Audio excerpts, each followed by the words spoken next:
Tu máme nejakého pijáka. Máme nejaké červeničky alebo plotičky. Tu máme nejaké udičky. A tuto máme niečo, čo sa bude dneska brúsiť. Takže najprv si odfrknem pijáka. No a čo tu je? Nejaké jedny nožnice obyčajné, druhé nožnice obyčajné, tretie nožnice obyčajné, štvrté nožnice neobyčajné, tieto sú dobré. Začal som ich skúšať, že či cvakajú tú hovädziu kožu. Skúšame potom brúsený, toto je bez šance. Potom tu máme nejaké nožíky.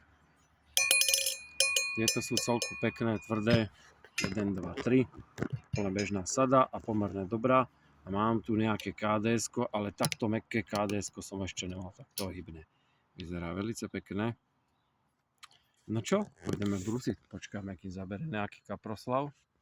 Potom nahodíme na šťuku na chvíľku. Nabrúsime a pôjdem domov.